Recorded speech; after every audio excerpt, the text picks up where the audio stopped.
Hello, everybody, and welcome to A Balanced Life. I am so excited about the segment that we are having today. Being an entrepreneur is not for the faint of heart, and today we're going to talk to our guests and our panelists and get some tips and information about what it means to go from pillow to post. Now, most of you are familiar with the old adage, pillar to post, Pillar. But as an entrepreneur, we go from dream state to dream state on our pillows, trying to figure out how we're going to run this business. What is it going to look like? Do I have the mental capacity? Do I have the emotional well-being? Am I in the space that I need to be in to truly become an entrepreneur? So welcome to Pillar to Post.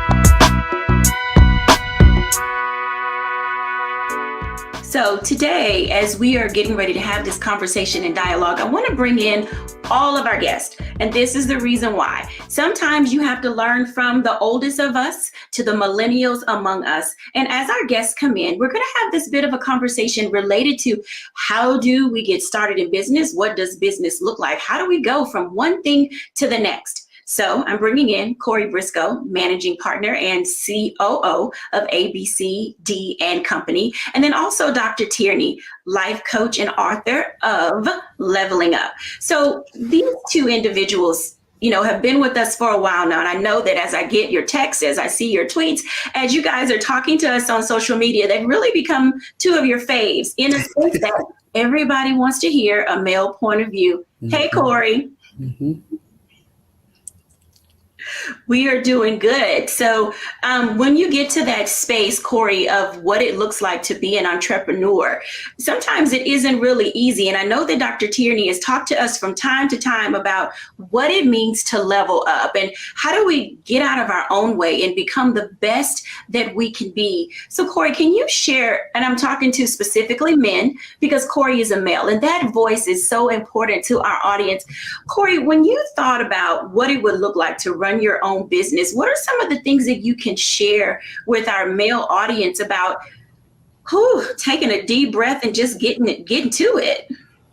Doc, it's such a interesting conversation because I think one of the things that we think of as men, we're trained to be providers. We're trained to be people who are thinking about the holistic, whether it's our families, our immediate families, families at large. We're trained to think do an analysis of the risk and determine. But I've learned that sometimes you just got to do. And a part of that is being able to know what's inside of you and who you are and what you're called to do. So I think the first thing is this inward reveal or inward look and saying, what am I called to do? And what am I supposed to be doing right now? There are seasons of our lives where we are called to do so many things, but when we're able to stop and pause and really say, look, I, in this season, am supposed to be doing X, Y, and Z, and we can put action behind it with commitment, that makes all the difference. And I have found that in my own life and talking to other men and brothers who are of like mind, that sometimes we have to stop doing the deep analysis and just go for it. Sometimes we have to pause ourselves and full stop and just say, you know what? Despite what I think, despite what the circumstances, I am equipped, I am emboldened. And if I can just take the one first step, oftentimes all the other steps to follow will be right there in sync. Mm-hmm. You're interesting because you mentioned something about being in sync and oftentimes finding your tribe, the people that you need to connect to in business. How difficult is it for young men who are trying to start their own business, young men who have skill, who have desire, who are looking forward to doing something different, or maybe even just adding a little bit of extra to their income? Why is it important to have like-minded people around? Because sometimes people who are around you are not always the people who are with you. Boy, that's a good word there. Yeah. If I was in church, I'd say amen. I find that when we look at our tribes and our ecosystems, the reality is who we are is often magnified by who we are with. right? And specifically as men, the reality is when we look at the coloring of our lives, we are influenced by everyone around us, whether it's our rearing, whether it is who we associate with. And it's not to say it's different from women, but I find that women tend to be a lot more communal than men. We tend to grasp, look, and then act, where women tend to, there's more conversation, there's more time to really understand community. And so I have found that in this place that we are as men, as a society, where we are really struggling with what manhood is. We either say you're either too tough or you're too soft or you're somewhere in between. And we have to have those critical conversations where we really are really just taking in and understanding who we are. And a part of that is understanding who we are with. I tell people all the time, when people say, I know who I am, but can't fully identify their circle, you actually don't know who you are, because the reality is we are colored by the people around us. And I have found that our tribe as a whole, our tribe as men, really influence us in a way where we either stay stagnant or a way that we push beyond obstacles that society has given us or obstacles that we ourselves have created in a mindset. Okay, Corey. So I have another question for you, because one of the things that you mentioned was being able to have men around you. Now, in our society, in our community, there are young men and men of middle age and men who are older who have not always had a male role model in their space. And so when it comes to selecting a man, specifically a Black man, to aid and guide and assist, what are a few things that you can say to people who want to be mentors, individuals who are coaches, people who just don't have a father figure, a cousin, an uncle, some brother around the corner who can guide them? What are a few of the qualities? Because we talk about balance, and balance is a very big part of being able to thrive and survive, is having a well-rounded group of men in your space. How would you select, or you recommend that selection process? Well, Dr. Jacquie, I tell people like this, we are thoughtful when we pick our doctors. We are thoughtful when we pick our places of worship. We must be just as thoughtful as we pick the people who will speak into our lives via text message, social media, what we do, who we hang out. And a part of that process is the first analysis of self. Before I could pick a mentor, before I could decide to mentor people, I had to pause and say, you know what, who is Corey? I'm a man of faith. I'm a man of service. I'm a man of integrity. I'm a man of leadership. Once I identified my core guiding principles, it was so much easier to then look for people who had like-minded synergies and were able to guide me as mentorship. I think another thing that I say all the time, it's easy to look at people's social media profiles and determine that you think you know a person. But I say it all the time, get to the depths of people. You know, how do they act when, you greet them at an event? I tell people it's a lot different when they're off camera, right? The social media is great because it helps us to connect to one another, but it's also a hindrance because we start to believe that everything that glitters is gold, and it just ain't true. And so I tell people, when you are trying to decide who it is that you want to be mentored from, right? Start inward. Start looking at what you want to see. What are the gaps? What are the places where you need to be, that need to be fostered and cultivated? And then I tell people, I know you didn't ask this, Dr. J, but I'm going to say it. Sometimes before we step into the period of mentorship, we need to ask the question whether we need to be mentored, because everyone is not cut out to mentor. Now, those are really powerful words. Dr. Tierney, let's bring you in for a second and have a conversation about this for a minute. Corey just said that not everyone is meant to be a mentor. And in your work as a life coach, you have seen and talked to people who are trying to, as Corey said, pull themselves together. How does balance, Dr. Tierney, play a role in being ready to not only lead yourself in business, but to be in business with other people? Absolutely. Corey, you have a big big old amen corner from over here. Everything that you were saying, I'm pretty much just going to add to it, in the sense that something that I like to say is that the coach has a coach. I try to make sure as a coach that I'm not pouring from a dirty cup. That I'm doing that internal work that Corey spoke about, and that I'm looking inward to make sure that I'm taking care of all of that concerneth me before I try to assist my brother and my sister along their journey. And sometimes what we do is we can get a bit of a hubris going here, and that, oh, I'm going to help you with yours, and no, don't worry about mine, or I'm perfect, or we forget to get the speck out of our own eye before we try to take the log out of our brother or our sister's eyes. And so this is where balance is so important, to make sure that we are taking care of the things that we need to in our lives, particularly when you're in business. I tell people I work harder now than I ever did on my 9 to 5. I work so much harder now. It's so much more rewarding. It's so much more fulfilling. But the first thing that I had to do, again, going back to what, Corey said, I had to look internally, and I had to define my why.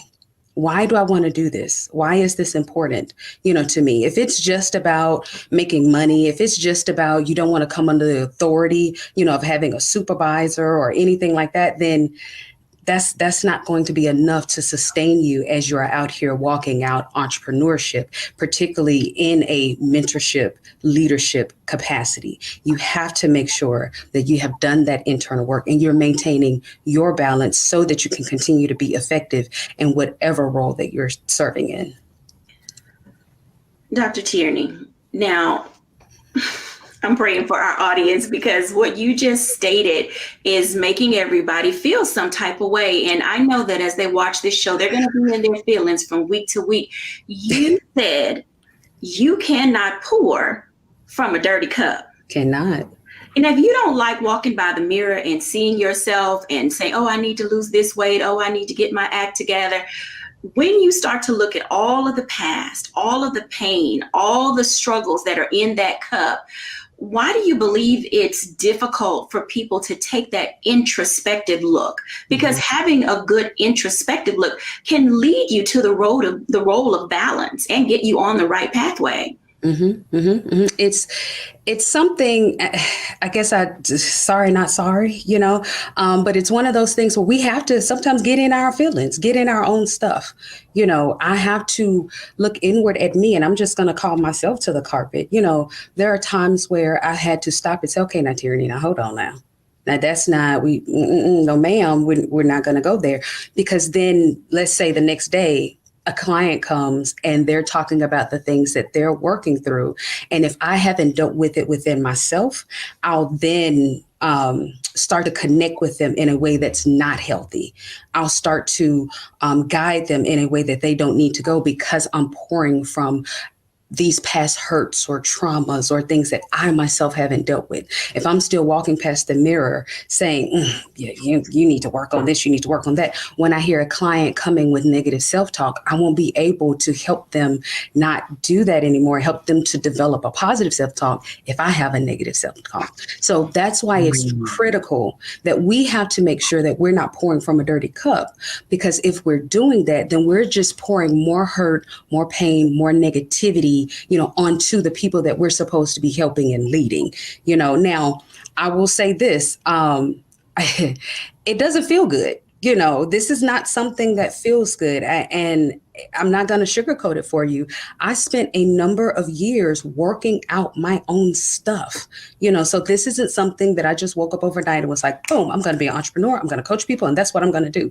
No, I had to go lay on the couch first and deal with some things with my therapist, with my coach, and with my Jesus, and work those things out before I could really be effective in doing what I do and make sure that I'm not causing any harm, to anyone. So yeah.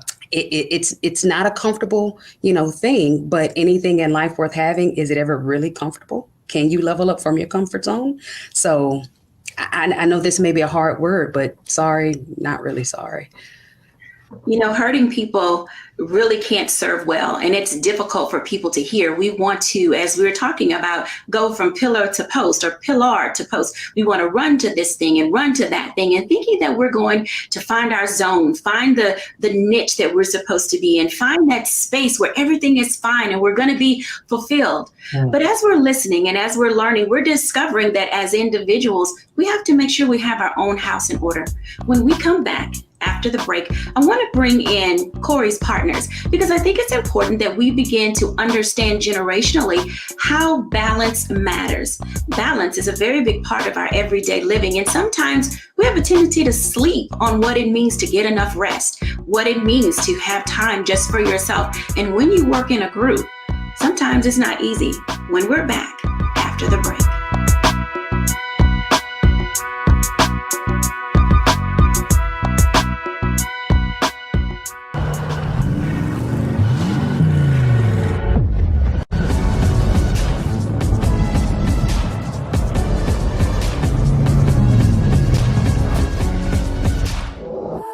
I'm Deborah Owens, America's Wealth Coach, and my new show, Get Wealthy, focuses on the things that your financial advisor and bank isn't telling you, but you absolutely need to know. So watch Get Wealthy on the Black Star Network.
Welcome back, everyone.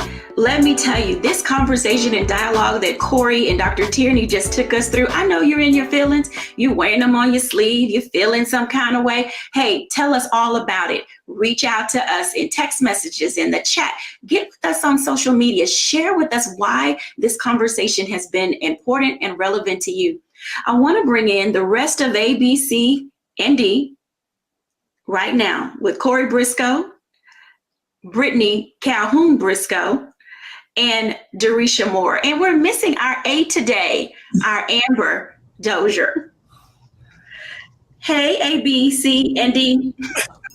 Hello. It sounds weird to call your name without the A. So we have B, C, and D today from A, B, C, D, and Company. And let me tell you, this group of millennials truly has an understanding of what it means to be balanced. And the reason that we're having this conversation with this group today is because I know you're out there. I'm going to start a business with my friends. I'm going to start a business with my family. And these are the young people who can tell you the ups and the downside of being in business with your friends. Welcome, everybody. Thanks for having us, Dr. J. Oh, absolutely. So I'm going to start with Derisha, because Derisha, when I think about the role that you play, and I want you to go around, I'm going to start with you. Tell everybody who you are and what you do for the company. Then we're going to go to Brittany and then come back to Corey. So Derisha. Awesome. Good afternoon, everyone. I'm Derisha, and I'm the Managing Partner and Chief Marketing Officer here at ABCD and Company.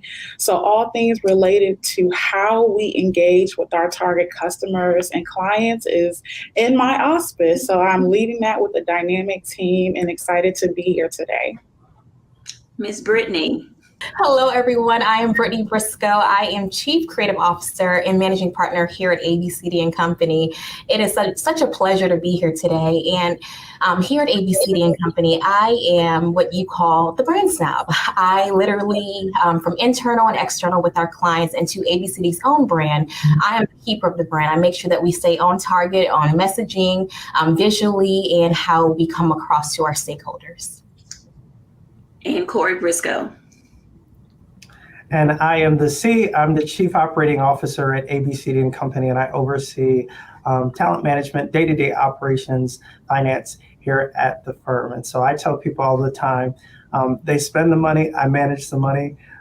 They go and get the clients. I make sure at the end of the day, they have the resources to do the great work that we do. Thank you for sharing that information. Now, there's one other partner. Her name is Amber. And I want you to tell us what Amber does, because the four of you bring to the table what is needed for ABCD and Company to be successful. Corey, will you share Amber's role? Absolutely. Amber is vital to our firm. Amber's our Chief Strategy Officer. And I say every firm needs an Amber. And as she's not here because she's doing that vital work right now with a client and internally with our teams. But Amber's job is to think long-term. Short-term is to think about how we approach our work. It's to think about what does ABCD look like in 6 months and in 6 years. And so that role is critical to our operations on a day-to-day, but it's critical, as Dr. Tyrion and I talked about earlier, is getting out of our cells and doing the real work.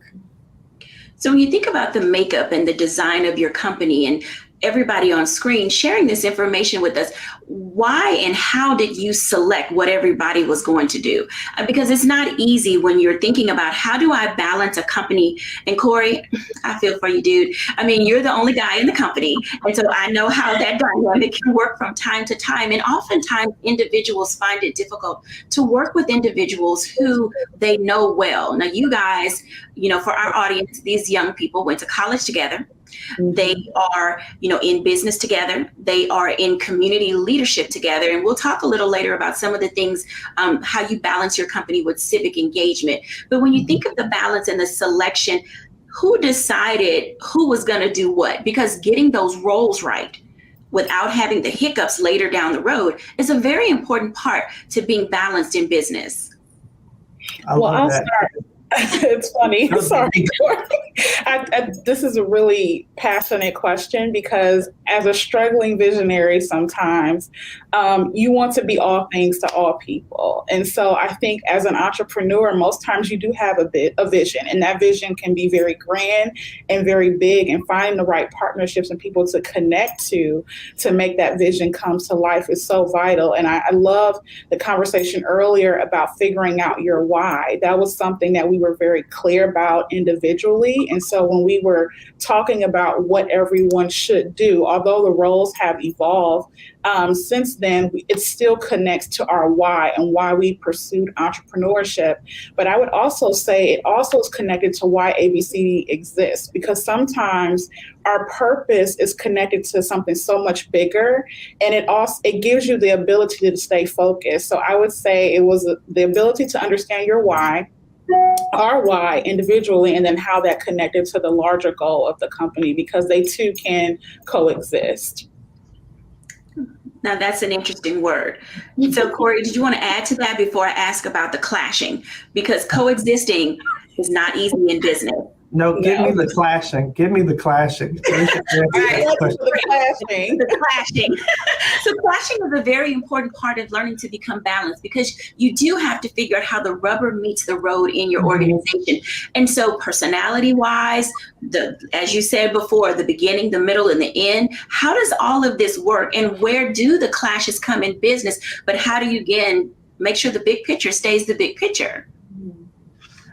Jerisha would argue and says this often when we see friends and stuff like this. People always imagine that Amber, Brittany, myself, and Jerisha, we never argue and we're these peaceful people. But as Jerisha says, ABCD throws down. And we do that, and we say that because the reality is simply this. The best firms, the best businesses, the best concepts have tension. It's just healthy tension. It's tension on what excellence looks like. It's tension on what direction we should take. It's tension on philosophy and guiding principles. So when I think of, the clashing, oh my Lord, Dr. Jacquie said earlier that I was the only male. I am the only male partner in the firm. And for the longest, I was the only male in the firm. Excited to say, we have since hired, we're 15 strong, and we did bring some more testosterone to the group so I wouldn't be ganged up on. But the reality is when you come from different walks of life, right? When you have different end goals, right? All of those things affect how you see immediate problems in front of you, right? Are we exiting? Are we going to sell the business in 10 years? Are people going to be here lifelong? All of those decisions affect what day-to-day looks like, what things we attribute to success, what we think is our next steps as a firm. And so I would argue a lot of our clashing, we didn't have those types of clashing, but we did have clashing on approach, because you got someone, Brittany's from Connecticut, Amber's from Chicago, I'm a Southern boy from Charleston, and Dorisha's from Cleveland, and you bring those personalities and the passion behind that, and we're naturally saying, we should go this way. And so we're taking that moment to say, okay, let's seek to understand. Let's actually actively listen and not listen to just respond. And then let's really make sure that we're aligned with our vision. And I found that as we have grown, it's so much more dynamic. As we brought people onto our own executive team, we brought another male into the executive team, praise the Lord, hallelujah, glory to God. And that helped also changing dynamics because then they could see it from a different lens. And so for me, composition of your team is important. It changes dynamics. For me, understanding end goals and state is important because it helps you alleviate some of those things. And then ground rules. Dr. Jacquie taught us this. I tell people this all the time. To be balanced is to also understand someone's perspective.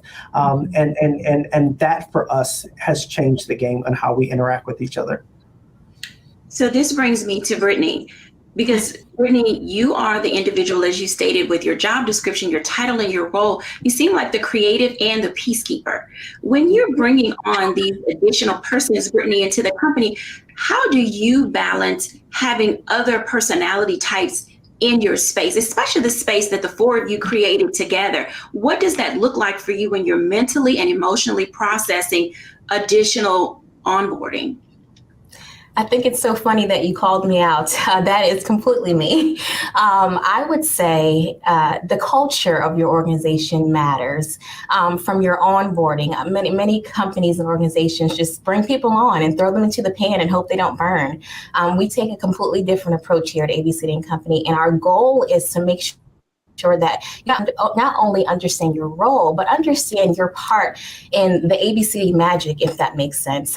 It's very important that they feel the passion, that they become champions of the brand, of the company. If we don't start there, the people that they're dealing with externally, our clients, our stakeholders, they're not going to have a genuine interaction, or a passionate one for that matter, with our team. So that is the crux of making sure that that whole bringing on people into the space of what we began, and also making sure they understand the story and the why behind the partners, and the vision, and that they catch the vision so that moving forward, they can then run with it and bring others into the fold as we grow the company. I want to bring in Dr. Tierney into this dialogue that the three of us are having, because a lot of what I hear you talking about is what it looks like to level up within your own company. And oftentimes that isn't easy. So Dr. Tierney, when you're listening to what these young people are saying, and they have what I've always coined groupthink, and the health that comes along with being around like-minded people. In your work as a life coach, Dr. Tierney, how does their dynamic benefit others who could glean and learn from their experience? Absolutely. One thing that Corey said, that it's something that I say all the time: seek first to understand before we try to be understood. Oftentimes when we are interacting with people, and this could be in business, this could be our families, we often go into it with the goal of, I want them to understand me and what I'm saying, or my vantage point, when really we should first seek to understand the other person, understand what their perspective is, what it is that they're bringing to the table. And when we do that, we give ourselves a beat to first, as Corey said, actively listen. And then maybe some of the things that, happen, some of the kerfuffles that might, happen really wouldn't even happen because we understand where that person is coming from and we understand the value that they're bringing to the table. And then we are honoring that. We're honoring their perspective. We're honoring the value that they bring, and we can see the beauty, in it. And when you're creating, when you're doing business from that space where you're valuing within, or how I like to say it, you value up, you value down, you value all around, then that is going to make for a successful, thriving business when you're just taking those few little moments to just understand each other and show each other that value and that honor. It will always radiate outward from what you have within there. So for each of you who are watching, for those of you who are trying to figure out what does balance look like for you as an entrepreneur, whether you're going to work with an individual or you're going to work with family, if you're going to work with friends, it's going to be one of you or 10 of you. Each of you has to decide for yourself what balance looks like for you, and then make certain that you stand firm in that space, because it's easy for other voices to come in. It's easier for voices to try to sway you from the direction in which you want to go. This conversation has been nothing short of exciting, number one. It's been inviting, number two, and it has provided us with a level of understanding that you have to be engaged. I cannot express this enough, how important it is for you to be a part of what you're doing. You cannot take this embryonic stage of a business and decide you're just going to let other people figure out for you what it is you need to do. I want to do one more round robin with this group, and I want each of them, Corey, Brittany, and Darisha, if you could say when you decided you no longer wanted to work for other people, or I think that's a good way to start it. You decided you no longer wanted to work for anybody else. Darisha. Funny, I was 25 years old when I decided that. And it's interesting because it's always been something that was budding. I always wanted to be an entrepreneur, even when I decided to, at the time, become a doctor. Obviously, that has changed, and I'm grateful for it. But I would say, like, when I decided that I wanted to go in business for myself is when I started to see that although there were people who were doing things similar to what I desired, I knew there was something missing in the marketplace. And it really came with a self-awareness of what my gifts and talents are. A lot of times we kind of say we don't want to really go out there and do something because our goals and our dreams are not big enough, or we compare them to others. And I went through that process of saying, oh, there's already a ton of people out here who are doing this.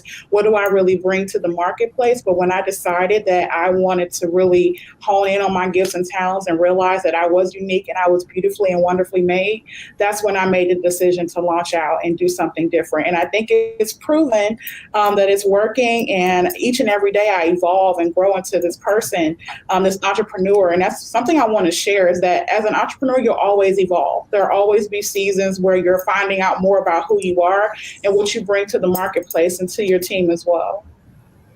Brittany. So it's so funny. I went into entrepreneurship not even knowing that I come from a family and a line of entrepreneurs. I kind of learned through talking with my grandparents after starting my business that my great granddad, my grandmother, and a few others, my aunt, so many have been entrepreneurs and business owners. And when I walked into this, I was more so pushed into it, and not by my partners, but by my pathway. I too was studying to become a doctor, and so creativity and marketing and branding, none of these things were top of mind at the time. All I knew is that I wanted to help people. And there came a pivotal moment where the rubber met the road and I hit that brick wall, and it was like, this is clearly not my path. Stop fighting what is my path. And so when I finally let go and quote unquote let God, that's when everything started to change for me. That's when the light bulb clicked. That's when I saw how my creativity and my passion, my organization, and all those things, all my gifts, natural inclination and giftings, really were able to come to light. And I want to let people know, don't be afraid to walk in who you are and what you were created to be. There is room for you, room for your giftings, and you can build that table. It's in you. Corey. I think for me, I remember clearly when I decided entrepreneurship was for me. But I'll be honest, I never wanted to be an entrepreneur. I always said I'd be some senior vice president, executive vice president of a big firm. That was always what I, had imagined, right? So it was something I really didn't consider until, about 2012, 2013, when I made a real life decision that I couldn't be at a place where I felt like their guiding principles did not align with me, to a place where I felt like I could not flourish. And that's no discredit to what anyone else does, but when you are called to build, when you are called to teach, and it comes to a place where it is such a burning desire for your gifts to show, to be manifested, that you make that conscious decision. And I look at, 8 years later, where we are as a firm, and I think of how much territory we've covered in the U.S., and I think of how much revenue that we bring in to others' lives, right? Through subcontracting, through W-2 employees, through all of these things. And I know that I'm in my right space, that I am exactly where God wants me to be. And when I made that conscious decision, one of my friends says it best. They say, if it's God's will, it's God's bill. And though there are times that are tough, He always takes care of you. Thank you, ABCD and Company, for sharing with us today. And when we come back after the break, I want to bring in a young woman, Kamika Smith of the Boss Network, who has literally taken time to discover not only her pathway and her passion, but she's bringing so many women along with her. When we're back after the break.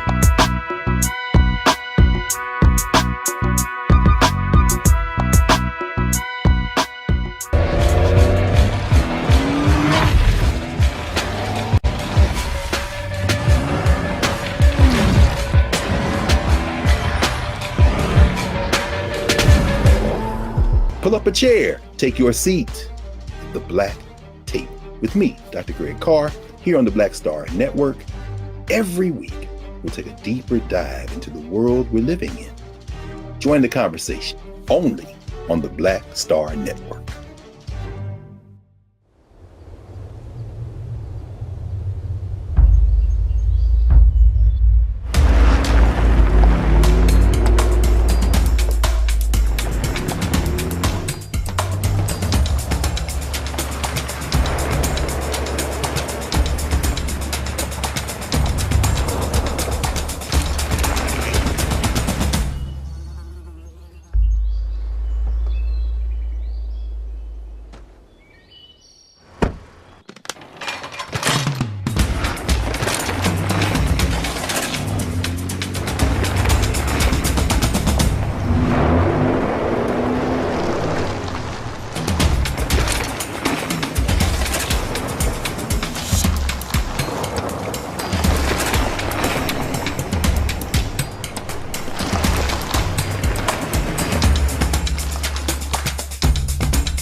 Welcome back, everybody. As you can tell, there is no shortage of millennials discovering their pathway and knowing what it is that they need to do. I want to bring in our guest, Kamika Smith. Now, this is a powerhouse of a young woman, and her story is so unique. And along with her, I also want to bring in Rashonda Dixon. Now, these two ladies hail from one of my favorite cities, Chicago, Illinois. And so, Kamika and Rashonda, welcome to A Balanced Life.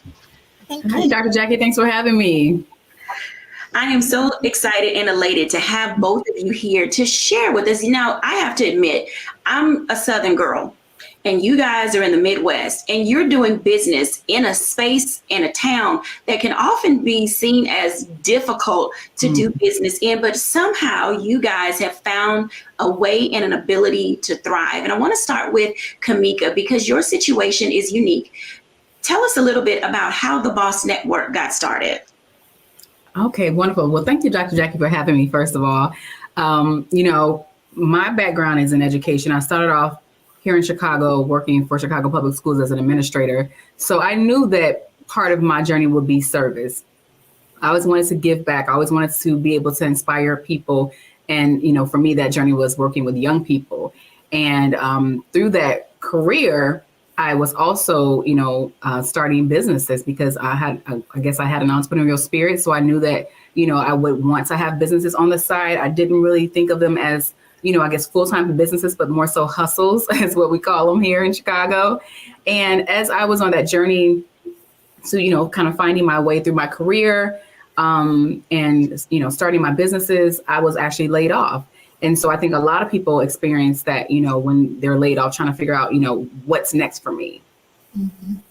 So in thinking of what was next for you, you began a network that guided women to also be able to discover, as we say, turn their side hustle into a legitimate business. Absolutely. How do you balance the work that you do each and every day with the women that you work with? Because you find some outstanding women to partner with you, and you are partnering with some great organizations and companies, Prudential, Google, Chase Bank. You're doing so many wonderful things. How do you balance growing your business? Yeah. So, so to talk about the balance piece, I think it's important to talk about, just my journey into starting the Boss Network. So as I was building my own business, I knew that there were so many other Black women in particular who wanted to start businesses or who were struggling to climb a corporate ladder, all the issues we face as, a Black career or entrepreneurs. And so for me, it was just about creating a platform where we can actually share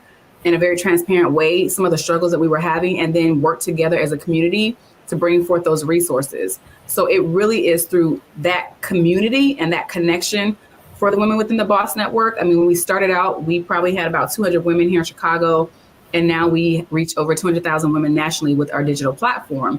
And so I think having that community, that support system, it really kind of holds you accountable. And so I have all these leaders in my community of women that I look to for advice and resources. They look to me for advice and resources. We're kind of like, playing tennis, and supporting each other as we're kind of like passing the baton and passing the ball to make sure that we all succeed. So we're like all on this journey together. And I think for entrepreneurs, it's important to have that community of people that can support you on your journey to success. And so for me, that's how I find a balance, is through my tribe. And that is an extremely a great key and way. And I want to ask Rashonda Dixon, who is there in Chicago as well. And Sean, you started your business, I won't say by happenstance, but you're quite a gifted young lady. Can you share a little bit about your business and how you balance what you do every day? Actually, thank you, Dr. J. Actually, I also started when I was laid off. I was a lead quality assurance software tester, and the market went soft. And I found myself looking for jobs, and it just wasn't happening. So I've always had hobbies, and my hobbies was paper cutting, making wedding invitations, stuff like that. And that's how I started my first business. And I was initiated into Delta Sigma Theta in 2010. And I started a second business because, of course, I saw the need, and it has grown tremendously. So I started Sorortique, which was a boutique for sorority ladies, and I serviced the Divine Nine ladies. And I have since then expanded to the fraternity side, which is fraternizing with Sorortique. So it's very hard for me to do balance. I know I have two daughters, and they used to be really upset with me because my workspace was the kitchen. And so they had to maneuver through that, but I was always able to make sure I was present for them for any school events, after school activities. And when they went off to college, I was able to just go down and just visit them. So I did the balance part too. So balance looks different for both of you. You started similarly. And as you're thinking about how you grow the day-to-day aspects of your business, making determinations whether or not you want to get a storefront, if you want to continue to work out of the house, if you need to rent a building from time to time, how do each of you find not necessarily the time, but how do you know when is best to use your finances and to balance that budget to allow for expansion? Kamika? Yeah, well, I'll definitely start, Dr. Jacquie. I think, having wise counsel is important when you're starting off as an entrepreneur. I was really blessed to have really great entrepreneurs that were successful in business that I looked to as mentors. And then I actually sought out people who I just admired to kind of start building my own personal connections of, smart people, because as they say, if you're the smartest person in the room, you need to be in another room. So I always wanted to make sure that I had really smart people around me so that when there was things that I didn't know, I had people to be able to go to. And so for me, I had mentors that told me, you have this great digital platform. What do you need an office space for? You're traveling, several times a month, you're on the road with your brand partners doing events as an influencer, why do you need an office? Is anybody coming in there? And the answer was no. But of course, some of my friends had offices that were business owners. And so, it was like kind of like rite of passage, but I had to realize that's a wasted expense for me. I don't need that. I can have an in-home office. I'm on the road traveling. I can expense my travels. And that's how I do business. So I think that, a lot of times we can't really look at what everyone else is doing. You have to figure out what's your business model and what works best for you. Those are excellent tips. And I hope that our audience is paying close attention to what everyone is saying, because you need to glean from individuals who are where you're trying to get to. Sean? So for me, I had to get out of my kitchen. And so I got my first store in 2012, and then I've since expanded. So I'm currently on my third store, which is way bigger than my original store. Each time I've grown, I've noticed that I've always needed to expand, depending on the potential customers that will be coming into my place. I've tried to do the vending, which works for me as well. I also vend in addition to having a storefront, but I've always wanted to have a home base where there are so many people that like to shop online, but there are a lot of people that still like to be in person, feeling the fabrics, and actually coming into the store. So for me, the storefront really works well. Thank you for sharing that, because I know in this pandemic, it's been difficult for people to decide what it is they needed to do. As we round out this show, I want to share a few things when we come back after the break about how your faith plays a role in how you move forward.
We're all impacted by the culture, whether we know it or not. From politics to music and entertainment, it's a huge part of our lives, and we're going to talk about it every day right here on The Culture with me, Faraji Muhammad, only on the Black Star Network.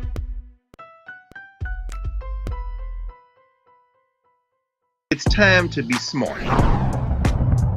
Roland Martin's doing this every day. Oh, no punches! Thank you, Roland Martin, for always giving voice to the issues. Look for Roland Martin in the whirlwind, to quote Marcus Garvey again. The video looks phenomenal, so I'm really excited to see it on my big screen. Support this man, Black Media. He makes sure that our stories are told. See, this difference between Black Star Network and Black-owned media and something like CNN. I got to defer to the brilliance of Dr. Carr and to the brilliance of the Black Star Network. I am rolling with Roland all the way. Honored to be on a show that you own. A black man owns the show. Folks, Black Star Network is here. I'm real revolutionary right now. Roland was amazing on there. Stay black. I love y'all. I can't commend you enough about this platform that you've created for us to be able to share who we are, what we're doing in the world, and the impact that we're having. Let's be smart. Bring your eyeballs home. You can't be black-owned media and be scared. You dig?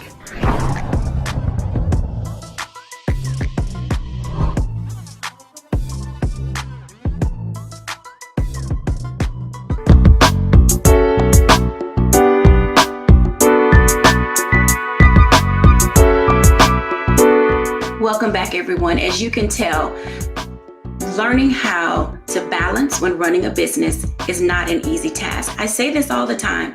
Being an entrepreneur is not for the faint of heart. You literally have to discover for yourself sometimes what it means to walk your path, then decide who should be in your space, and then allow yourself to breathe and exhale. You see, the state of mind that you should be in as an entrepreneur is one that allows you first to take care of yourself. Because if you're not taking care of yourself, you're no good for the company, you're no good for the community, and you certainly do not have the capacity to grow and expand and leave a legacy. Because oftentimes, taking a leap of faith gives you that ability to see clearly. You need to leap so that you can launch out to where you are meant to be, so that you can see the horizon and the role that you play. I'm so excited that each of you has joined us for this episode of Pillar to Post here at A Balanced Life.